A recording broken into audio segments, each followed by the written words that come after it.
How's it going, everyone? Alex with Jeeps Limited here. So today I got a little bit of a different video. It's not an install video, it's a video of what I've already installed, or I shouldn't even say an install video because I don't make those. It's not a video of me installing something.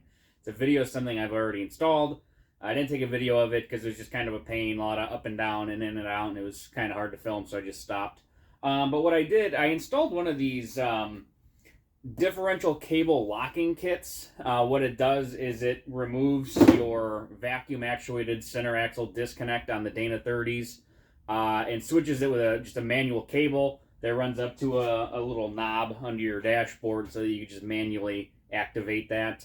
The vacuum actuated one that I had, the vacuum actuator was just completely trashed and it didn't work.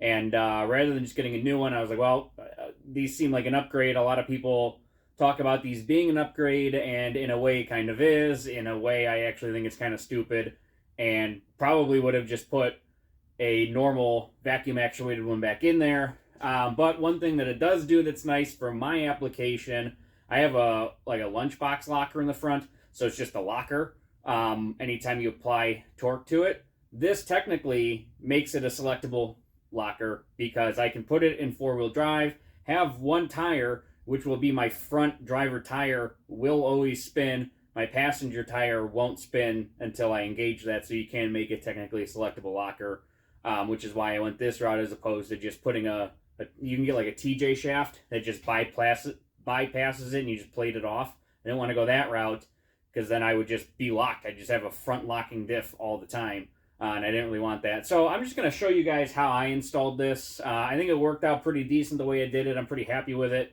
Overall, I'm probably literally never going to use this off-road, so I'll probably literally never use that, so I don't think it matters. But kind of something that I don't really like about it is all you're doing is running another cable in a really congested spot right past your exhaust, past your steering column, and then down across the front of your axle. And it's just more shit that's in the way. And then I don't know if I didn't notice this when I was buying it or what. I don't know. I bought this thing like 2 years ago. You can get one for a no lift or for a 3 to 6 inch lift. I got one for no lift. So the cable's probably too short. Again, I'm not super concerned about that because I don't really plan on flexing this thing out at any point, so it's probably not a big deal, but just something to keep in mind. Whereas the vacuum actuator was just a nice little cable or vacuum line that was a little bit less in the way. But anyways, I'm just going to show you guys kind of how I installed it. All right, so right here under the dash, you can see this is I don't know if it's a button or a knob, which sounds dumb, but you can do two things with it. You can push this button in, which is hard to push in with my weak hands.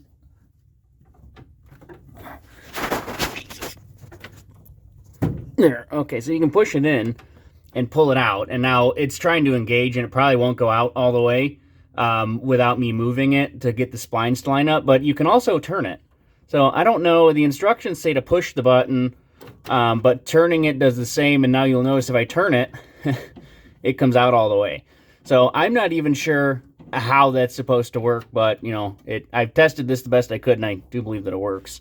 And then you do have to put a hole through the firewall, but what I did instead, and I'll show you from the other end, there's a rubber boot here, a giant rubber boot where two little plugs come through. I actually just made a hole in that rubber boot and ran it right through there, so I didn't have to put a hole in the firewall. You can see it here a little bit better from the other side. There's just this one plug that goes through this massive rubber grommet, so I just poked a little hole in there and passed the cable through, and it's nice and tight. And this is kind of the area where they recommend running it through, but now I won't even probably be able to show it to you from the top here. You won't see it, but now you just have a cable ran down around your steering shaft, your brake lines, your fuel lines, and your exhaust. So I think that's kind of a goofy spot for it. Let me show you guys what it looks like from underneath. So from down below, here's the cable.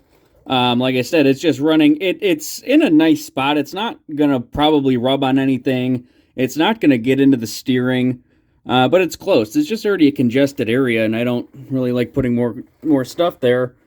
I went ahead, it didn't say to do this, but I just took like a rubber conduit clamp and screwed it into the side of, this is technically frame here. It's just the frame ear that makes up the motor mount. So I just put a self-tapping screw in there, and then you run the cable around, and it comes with a new cover to adapt where you would have had the vacuum actuated housing. So it comes with a new cover. It's a little bit of a pain to get in there, but it's actually not too bad. You do have to make sure you get it set up correctly. Otherwise, when you engage it, you won't actually slide over all the way, and it won't actually engage the axle shaft. So I did get it in there. I had to take it all apart and redo it, but otherwise it's not too bad. It does come with a four-wheel drive indicator, which does work, but now kind of the goofy thing about it too now, you still have to have the wire run to it, so you still have more crap over here just dangling out in the way. I mean, I'm going to clean this up. I might actually just get rid of this plug. I'll leave the plug in there, but I might just disconnect it because I don't really care, and I'd rather just, I would otherwise be able to take this whole thing and coil it up and just tuck it up somewhere out of the way. And then you have to cap off the vacuum lines. You will notice I have two of the same screw here, one screw here, and another screw missing up here. This one broke off years ago and I left it. These two broke off years ago, and I had retapped the axle there, so then I actually had to drill and tap them again because they broke off again. So these are like all wonky in there, and honestly, there's probably going to leak. They're probably not real tight, but it's good enough. But yeah, overall, it wasn't too bad to install, and I think it's pretty clean, but now you just have, a cable flopping around in front of your axle, just perfect to get caught on things, and, like I said, now I don't know if I flex this out, it might be too short. I'm thinking, if anything, if it's too short, I don't think it would rip this off, but it'll slip through this a little bit, giving it some length if it needs it. I mean, worst case scenario, if it does flex out, it's just going to tear itself apart, and then I'll just do something else with it. Kind of is what it is. All right, so overall, I think it's a decent idea. Like, it kind of makes sense. A lot of people complain about issues with the vacuum lines on the CADs, but ultimately, I actually never had a problem with it. It always worked until I stopped driving it, and then the little actuator diaphragm part rusted out and fell apart. And you get a new one for $50. This thing I think was almost like $200 if I recall. But it has its pros and its cons. Like I said, if you have a lunchbox locker in there, now it's a selectable locker if you wanted it to be. Some people put a TJ shaft in there, which is a solid shaft, and they plate it off. You could do that too, which is whatever works for you. Like I said, I didn't want to do that. And then just have a locker all the time. I kind of did this so that it might maintain a little bit of drivability on the road, because ultimately that's probably all it's ever going to do. I don't know. I don't know if it'd be that great off-road, though. Like I said, now you're just adding more stuff in there, but oh well. I did test it. I believe it works without really putting it in four-wheel drive and trying to turn on the street or something. I won't know, which I could try later, or something along those lines. I did put the four-wheel drive shifter in kind of at the same time. That works as far as I can tell. Again, I'm just driving it up and down my driveway. I've gone up and down my driveway. I've put 0.3 miles on it. So, it's getting some road testing there. But everything seems to work. I'm able to shift it on my driveway up into second gear, and it shifts, which is cool because, me and Eric rebuilt the transmission. It's the first transmission we ever rebuilt. Actually, quite honestly, it shifts really nice. It feels good. It feels better than my JK shifter. So it's good. That works. The transfer case seems to work, which we didn't do anything with. Years ago, we put a slip yoke eliminator in it. So I didn't do anything with it now. But it works. So brakes work. I was able to slam on the brakes and make all the shit that was sitting in the back just fly forward. So, that works. Yeah, it's getting closer, and it's a little bit of an update as well for you on what's going on. I think the next thing, I need to kind of clean up the brake lines a little bit. I don't know what to do with them, to be honest with you, because when they come out of the distribution thing, I forgot what it's called, they're never retained by anything anyways. They're just floating in midair. which is what they're doing now, and I don't know if I like it. I gotta clean that up a little bit. Otherwise, like, I'm kind of eager to actually pull it out on the road because I think it should drive. I just haven't had the balls to do that yet. It's hard to do sitting on a bucket. Even just driving it around the block would be kind of a pain. Next thing I'm going to do, I'm going to start cleaning up the inside of the tub. There's a little bit of like surface rust touch-up I got to do. A little bit of creative JB welding. And then I'm going to prime it and paint it. Put the carpet in. I'm just putting the original seats back in.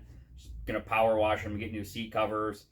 I'm probably not going to paint the roll bar. I'm just going to put it in, get new roll bar pads for it.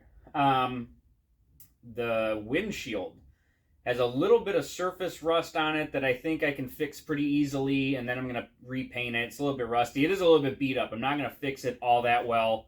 Ultimately, I could just get a new one for like $175, $200 with glass in it. But I'm not going to do that. I'm just going to waste more time fixing this one, and I have to get a new piece of glass for it. And then I actually think I'm just going to take the hood and maybe power wash it and just put it on. That way it has a hood on it. And then there's a hole in the side of the hood that I need to fix, and then it needs to be painted, but I kind of want to just drive it. So I might just put the hood on as is, deal with it for a little while. That's kind of the plan with the windshield frame, is kind of fix it up a little bit, put it on, deal with it for now, and then, that way I could drive it. I have to put the tailgate on. I have a new tailgate, or like a new to me tailgate. It's white. It needs to be painted. I don't have hinges for it. I gotta put taillights and headlights in, but that shouldn't be a big deal at all. But then honestly, at that point, I'm taking my old tires. I was gonna like take them off and paint the rims. Probably not going to. I'm probably just gonna power wash them, put them on, and call it good. And then that way, in another couple of months, maybe like May-ish, I can probably actually have a mostly complete enough car that I could drive around in, and then just kind of focus on some of that, like the hood painting and some other stuff later, when I actually care. But there's no reason why I can't drive around with an unpainted hood and just paint it later. So anyways, that's what I got for you. I guess more or less it's just an update on what I've been doing, and kind of a little bit of information on a cable actuated locking diff whatever cable thing these are. I don't know. It is a differential cable locking kit. I have one of those now. So anyways, thanks for watching, and I will see you guys next time.